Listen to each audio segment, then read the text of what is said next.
Hola a todos, esta es la presentación del equipo 1 y el tema es problemas afectivos y trastornos del comportamiento. El equipo está conformado por Champo Espinosa Brianda Vanessa, Ortiz Espinosa Erika Fabiola y Rojas Bustamante Rodolfo. Es para el módulo 304 del grupo 9342 y a continuación empezamos con una introducción y después los conceptos específicos del tema que vamos a tratar. Los problemas de conducta son una preocupación actual. En un principio, las manifestaciones de estas conductas de oposición pueden ser consideradas normales y hasta necesarias para el desarrollo de un niño. El problema reside cuando, a través del tiempo, estas conductas persisten, hasta llegar a desarrollarse como trastornos conductuales propiamente dichos. Por esta razón, es importante su análisis, desde la conceptualización, características, así como detalle de los trastornos. El objetivo de esta exposición será el de dar explicación a las variables que componen un tema tan complejo. ¿Cómo se conceptualizan los trastornos del comportamiento? La categorización del... En general, estos trastornos se caracterizan por el incumplimiento de las normas sociales. En la diapositiva anterior presentamos algunas características generales que se pueden dar. Por otro lado, tenemos los factores que influyen en los trastornos del comportamiento.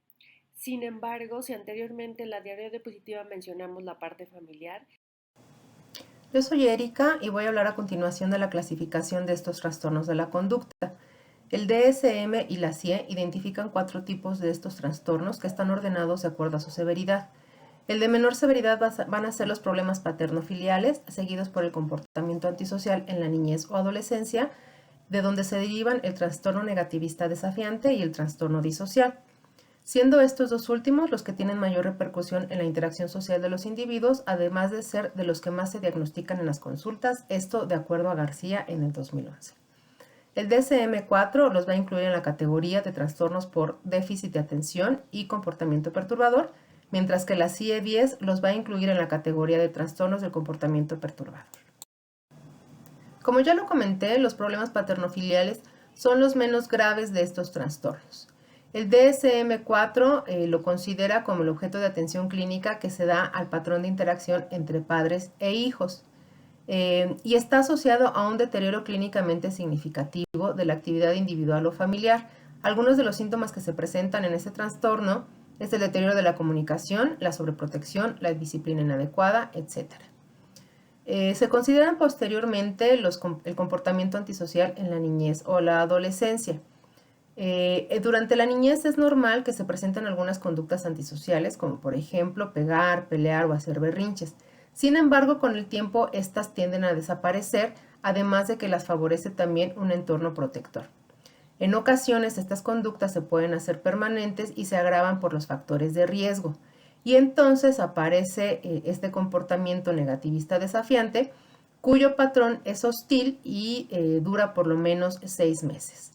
Para su diagnóstico, de acuerdo al DSM-4, se consideran 4 de los 8 criterios que están en la categoría, entre los cuales se consideran la incurrencia en cólera y pataletas, discusiones frecuentes con adultos, desafío activo, y a la larga suele causar un deterioro significativo en la actividad social, académica o incluso laboral en el caso de las personas adultas. Sin embargo, este trastorno no incluye lesiones en animales o en personas, ni tampoco transgresiones a la ley, y generalmente se asocia con otros trastornos disociales. Se presenta en niños menores de 9 o 10 años y en aquellas personas mayores a estas edades suele acompañarse con actitudes de comportamiento más agresivo, desobediencia y su versión más severa. Y entonces se clasificaría como trastorno disocial. El trastorno disocial va a tener ya agresiones claras a la ley, a los derechos de las demás personas y conductas como destrucción de la propiedad, robo o incluso ya en personas adultas los lleva a convertirse en agresores.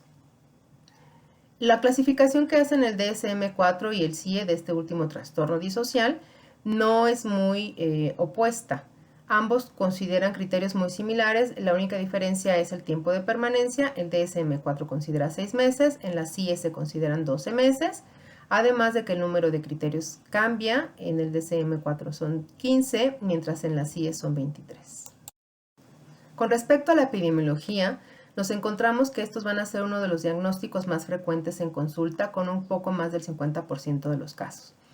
Tienen una prevalencia del 2 al 16% que va a aumentar conforme aumenta la edad, pasando de un 3% a los 10 años a un 8 o 9% a los 16.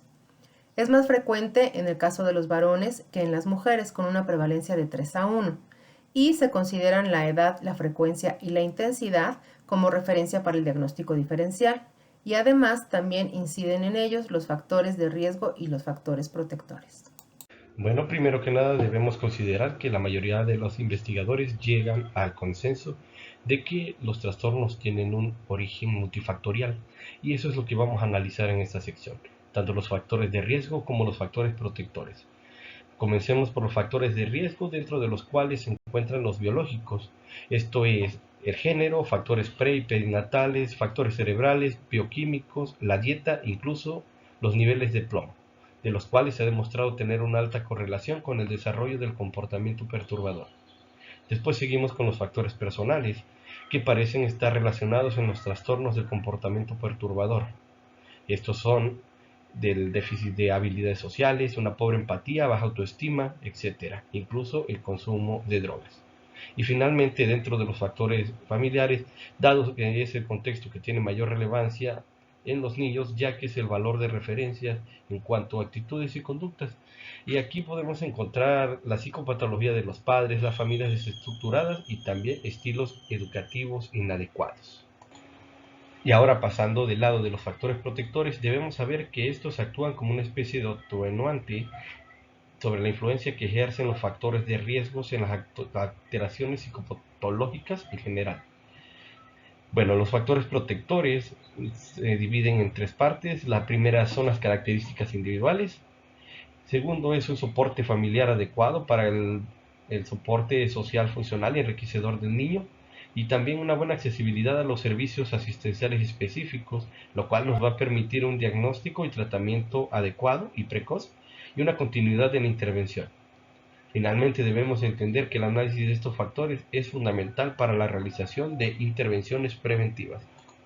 Bueno, a continuación les hablaré de los modelos psicológicos, los cuales nos son de utilidad para identificar las posibles causas de trastornos perturbadores.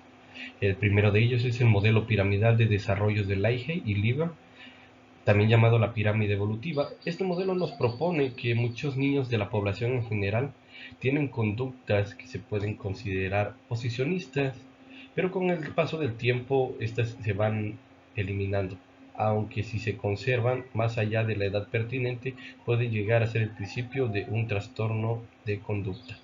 Después seguimos con el modelo de procesamiento de la información de Dodge, que nos dice que si los procesamientos son inadecuados y sesgados, derivarán en una conducta desviada y agresiva, y con el tiempo su persistencia puede dar lugar a un trastorno de la conducta. Después seguimos con el modelo de Patterson de interacción coercitiva. En 1982, Patterson describe un modelo de interacción familiar donde el reforzamiento de conductas agresivas consideradas triviales dará lugar al aprendizaje para conductas agresivas de mayor amplitud. Y finalmente tenemos el modelo ecológico de Frías, Armenta y colaboradores. Este modelo concibe el ambiente ecológico del individuo como un conjunto de sistemas sociales estructurados en distintos niveles, y estos serían el microsistema, el exosistema y el macrosistema. Así llegamos a las conclusiones y podemos decir que, a pesar del costo en tiempo, capacitación y atención y de la gran complejidad, el abordaje de este tipo de desórdenes es primordial para el desarrollo óptimo tanto de los menores que padecen alguna de estas condiciones como de las familias, el resto de estudiantes, docentes, así como las instituciones y la comunidad misma. Pues en tanto se atiendan estos desórdenes, se estará educando a seres humanos con capacidades óptimas de adaptación y respuesta a los conflictos para que tengan una mejor competencia social que les permita responder a las demandas de su entorno. En ese mismo sentido, en lugar de costo, debemos concebirlo como una inversión que se traducirá en el bienestar de todos los involucrados.